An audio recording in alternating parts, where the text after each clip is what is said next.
tapi harus diangkat begitu. Nah ternyata di antara direksi itu yang saya angkat itu sekaligus ada 2 orang alumni dari USU. Pertama kalinya dalam sejarah PLN ada alumni USU menjadi direksi. Salah satunya Pak Nasri Sebayang. Naik Pak. Ini alumni teknik sipil tapi kerja di PLN.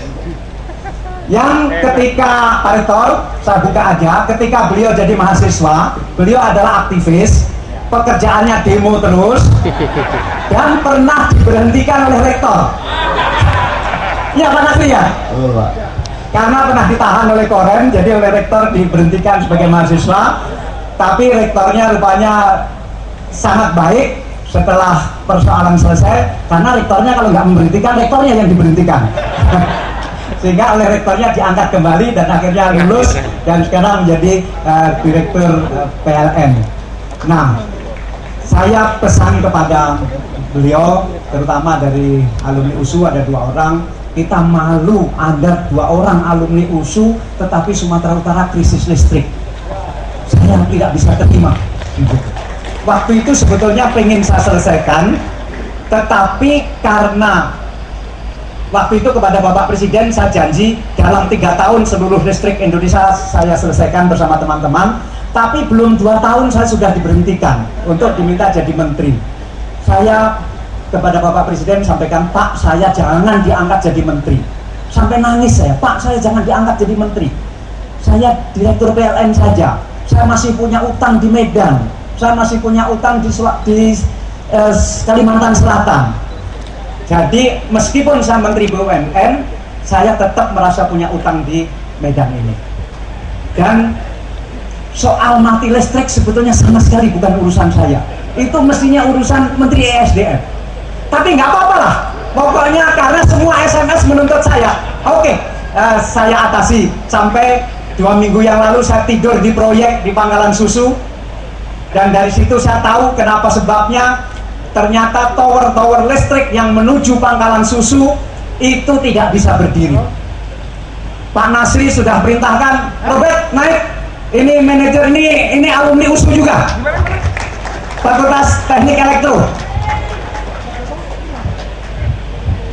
Ini pimpinan, salah satu pimpinan PLN di sini. Betapa sulitnya mengatasi krisis listrik di Sumatera Utara. Ini membangun tower, jadi untuk mengambil listrik dari Pangkalan Susu itu besar sekali. Itu kan harus ada kabel dari Pangkalan Susu menuju Medan. Karena apa? Kenapa perlu kabel? Karena listrik tidak bisa dikirim lewat pulsa. Kecuali nanti Fakultas Teknik Elektro USU bisa menemukan bagaimana kirim listrik lewat satelit. Nanti baru nggak ada persoalan tower, ya kan? Robert ini meskipun badannya tinggi besar tidak ditakuti oleh orang. Mendirikan tower digergaji. Mendirikan tower hari ini berdiri besok roboh digergaji orang. Mendirikan tower digergaji orang. Sampai 16 tower digergaji orang. Ya gitu Robert ya. Anda cerita.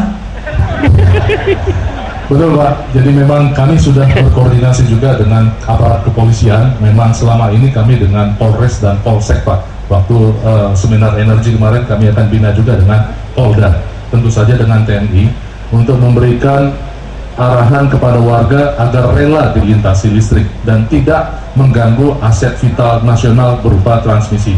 Karena tanpa ada transmisi, energi listrik di Pangkalan Susu sebesar 400 MW tidak bisa kita nikmati di Medan, begitu juga di industri. Demikian Pak. Jadi saya sedih sekali waktu dia lapor bahwa Pak, ini tower kita berdiri, besoknya roboh lagi, didirikan lagi, roboh lagi. Terus bagaimana bisa mengatasi listrik kalau persoalan seperti itu terjadi? Nah, karena itu untung Inalum segera selesai sehingga Inalum bisa kirim listrik sampai 105 MW dan persoalan listrik di Sumut selesai. Jadi Ibu Bapak sekalian, kalau nanti malam listrik di rumah ibu-ibu dan bapak sekalian mati, itu bukan lagi karena krisis listrik. Itu mungkin karena gangguan. Mungkin ada kabelnya yang terganggu, mungkin ada trafo yang terganggu, mungkin ada peralatan yang terganggu.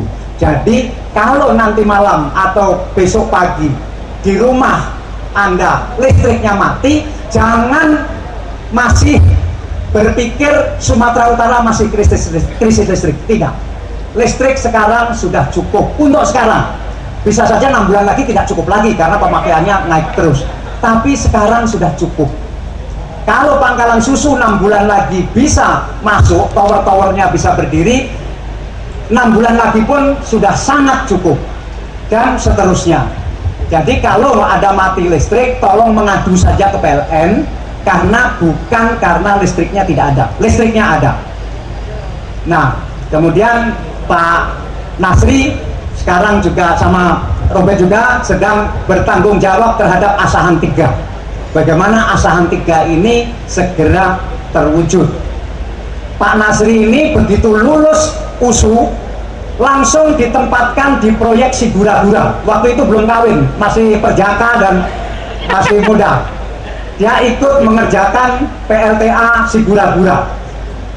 Dan alhamdulillah Pak Nasri, bahwa Inalum kembali ke Indonesia, Pak Nasri masih bisa melihat. Ya.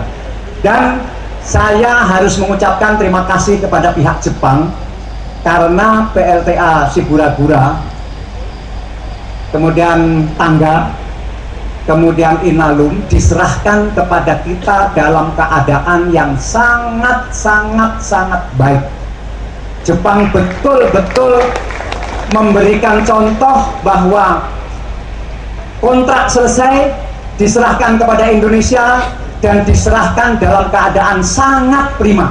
Misalnya pembangkit listrik Sigura-gura itu kondisinya seperti baru karena diperbaharui terus. Inalum juga begitu, pabriknya sangat bagus, dan teman-teman bisa belajar semua bagaimana memelihara keadaan. Kan betul Pak Nasri ya? Bagaimana keadaan Sigura-gura? Sigura-gura itu memang dibangun pada tahun 79 dan mulai beroperasi pada tahun 83. Jadi saya mengikuti sejak awal Sigura-gura dengan Tangga, dan itu memang didesain usianya itu untuk lebih dari 75 tahun karena memang kondisi airnya juga bagus. Jadi PLTA seperti di Jawa itu ada yang sudah berusia hampir 100 tahun, sehingga aset ini memang aset yang masih sangat panjang, aset yang masih sangat penting bagi daerah ini, dan potensinya yang baik. Terima kasih, silakan Pak Nasri. Jadi utang saya mengenai listrik di Sumatera Utara sudah terbayar. Bukan berarti besok tidak ada listrik mati, bukan berarti begitu. Karena listrik itu pasti mati. Kalau bukan mati, bukan listrik. Pokoknya sepanjang listrik masih harus dikirim lewat kabel, berarti dia juga harus melewati trafo, maka listrik itu berpotensi untuk mati. Tapi mengadu saja, karena listriknya sudah cukup. Peranan Sumut berikutnya seperti dalam tema, saya manggil ke depan Pak Bambang, Direktur Utama Pelindo 1. Ada? Ada Pak Bambang? Komisaris ada. Komisaris ada? Silakan maju.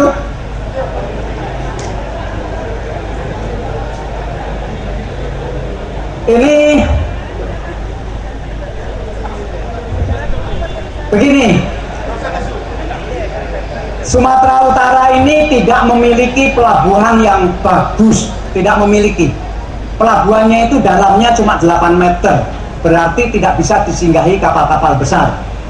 Prof, makasih Prof. Tidak bisa disinggahi kapal-kapal besar. Sumatera Utara tidak akan bisa maju kalau pelabuhannya tidak diperbesar. Tidak mungkin, karena pelabuhan itu adalah tenggorokannya.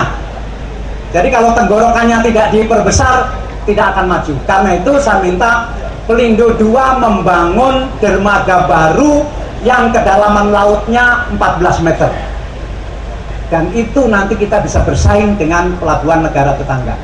Dan sekarang sudah dimulai.